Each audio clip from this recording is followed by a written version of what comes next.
Hey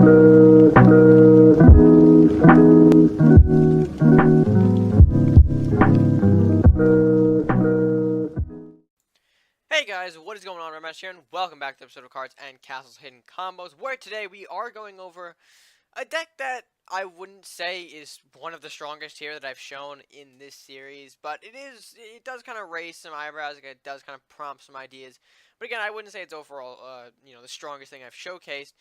Now, if you guys are obviously aware, the Awakening archetype can pretty much be found in every combination of Warlock and, whatever other faction, whether it be Warlock Crusaders, Warlock Pirates, or the standard of Warlock Ninja. Those factions have some decently strong Awakening decks that can be found within them. However, one deck combination, or the kind of one deck combination with Warlock that does not necessarily fit into this is the Vikings. Now, Vikings have absolutely no Awakening cards whatsoever, so it is a bit difficult to kind of see why you would pair them with Warlocks when you're not getting any Awakening support on the side of Vikings. But hopefully this deck will showcase my interpretation of what a Viking Warlock deck may look like. I was actually recently showcased on Discord a different deck, or at least a different version of this deck. So there are some other people trying it, and of course, no matter who you talk to around the board with it, it is a difficult deck to pilot, and one that doesn't really make quite a lot of sense. So it is kind of just like this casual combo that, again, not very fit for competitive play at all, but it does kind of raise the idea that, hey, you can make an Awakening deck with every faction combination of Warlocks, and of course, this is rounding out that full set with the Vikings. So let's go ahead and take a look at the Viking Warlock Awakening list, which I call it Mystic Awakening. You'll see why. That's what's going to be in the title, but ultimately that's what it is, a Viking Warlock Awakening deck. So let's take a look at the Mystic Awakening deck. The words. Alright, so here's our deck list for the Mystic Awakening deck. Now, of course, you'll see some obvious elements of an Awakening deck in here. You've got Saurus, you've got Headwood, Golems, Swords, and Imp. Some pretty standard stuff that you'll find inside of those decks. Now, of course, those compose the Awakening part of this deck. I kind of consider this, the Mystic Awakening, to be a 50-50-ish deck. You've got the Awakening side of it, which are the cards I just kind of mentioned, plus Rite of Awakening for, of course, Reawakening. But then you have the Mystic Journey Initiative side of things. Now, Mystic Journey, of course, is going to be the key into this deck here. You're going to want to use Mystic Journey to re-trigger Saurus' Initiative, which, of course, then re-triggers all of the Awakening units' effects. So, Headwood Burn, Golem buff, etc., etc. So that's going to be the key here. But just so that way you don't kind of waste the Mystic Journey, or at least not have it sort of dead drawn into your hand, like I can't use this yet, I decided to take, of course, and this is similar to many other decks out there, that they take a more initiative approach by throwing in a new initiative side to the deck. Cards that are, because let me just be honest here, Viking has a wide range of initiative cards to choose from. You've got Yenneroth, Frost Giant, Aeroth, Wind Mage, Lich, and that's it. That was a bit anticlimactic there, but whatever. So those are, of course, all of the initiative cards, and of course you have neutrals and Warlock providing some additional initiative cards. Dragon Knight, Horseman, Rat King, Ramrus, not Pumpkin, no Pumpkin, Santa even. Is anything else? I think that's pretty much about it. I mentioned Shaman, right? Shaman, yeah. So yeah. Those are going to be building, of course, your second half of the deck, the more initiative side of things. And, of course, if you don't have things like Rat King and Lich right away here, Horseman, Shaman, Dragon Knight, all considered basic cards that you can just kind of throw in there. And, of course, build from there. So you might have the Awakening pieces maybe already settled in from a different deck, but maybe you don't have a lot of Viking initiative. Of course, that's when they can differ up, and you could throw in the cards that I just mentioned there. So you're kind of building up a different side of the deck, which is the initiative side. Alright. With that being said, though, of course, there are elements that, of course, are similar in every deck. You've got Lumberjack, Flame Cannon, Miner, Global Buffs, Armory Blacksmith, very important, Darkbender, Lightning Blade, and Mordok. Mordok, honestly, is a bit more of a safety net for me, just in case things go south. Pretty much what I do with most of my decks, at least try to throw in 2 Mordoks if I can allow it, just for a safety net there. And of course, Dragon's Fire, Incredible burn card. So, of course, toss that bad boy in, and you've got yourself the Mystic Awakening deck. Now, like I mentioned before, very difficult deck to pilot in my opinion. There are moments that, I mean, this deck pretty much requires you to sit back and to build, and for that way, you can, of course, bring out Saurus and, of course, pop a lot of damage. It isn't like a Ninja Warlock where you can advance a little bit because you have some units that can assert some early dominance. You have things like Ronin, Badger, Shodan in the ninjas. Uh, Crusaders, you've got the Knight of Flowers, which can be a bit of a early beefy boy. But you kind of get my point here that this deck is more of the sit back and stall. With Viking, you do have access to freeze in here as well, so you can take more of a freeze approach on it. It's why I kind of went with Lich. You can choose Wind Mage for the same thing. Pretty much instead of freezing, you're pushing back all enemies 2 spaces away, which I saw someone else did, which is, of course, not a bad idea. No backfires in terms of him dying, and he is a range unit rather than a melee, so another option there for sure. But yeah, I mean, it's pretty much straightforward. You've got, like I said multiple times already, 2 sides, the Awakening and the Initiative side, bringing them together to form the Mystic Awakening deck. Now, with that being said, I think it's about time for you guys to check out some gameplay of it. It's going to be rough, honestly, it really is, considering what this deck is. I think, what was I? I was 5 matches deep in here, 2 wins, 3 losses, so you already can, it's a very rough deck. But, with that being, let's go ahead and jump into gameplay and see what goes down.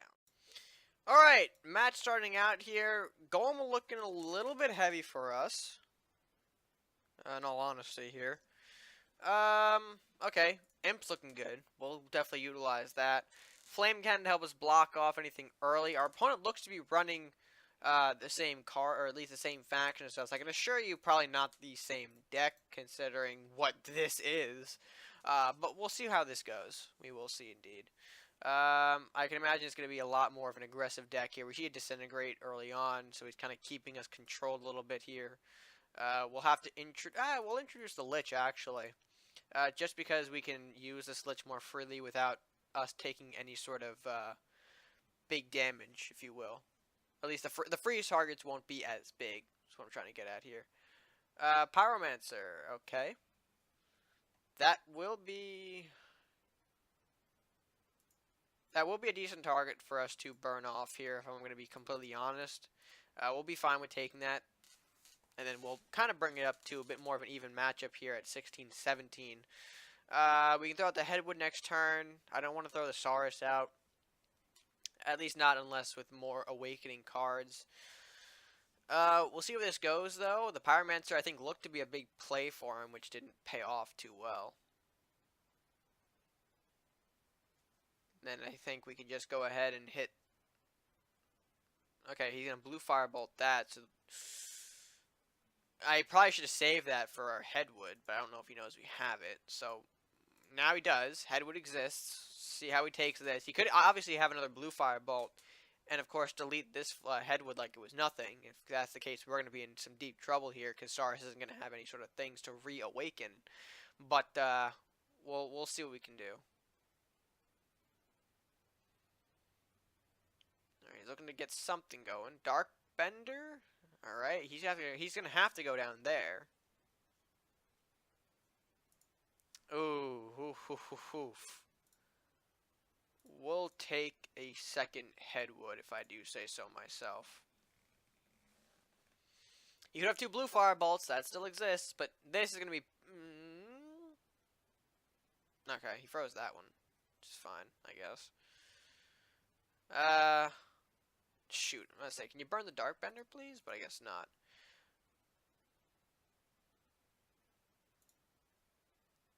Ooh, very good for us. Very good, very good.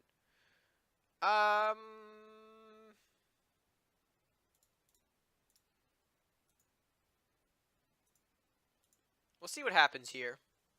I'm trying to keep the Headwoods and Saurus alive here.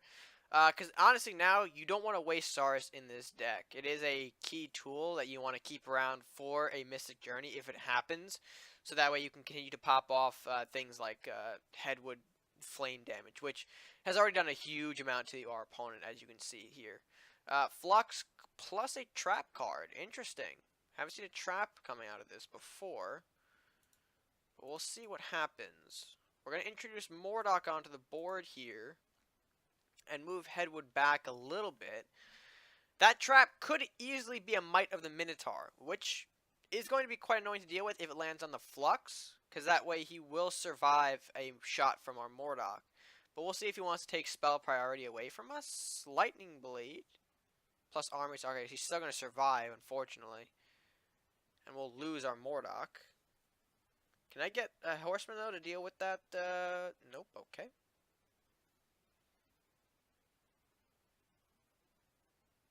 He's got to end his turn. He doesn't have anything to deal with us.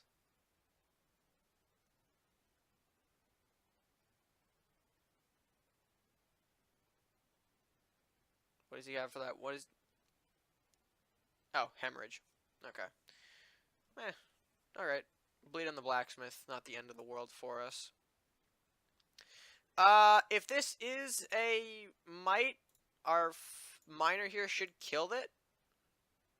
Yeah, it will kill it.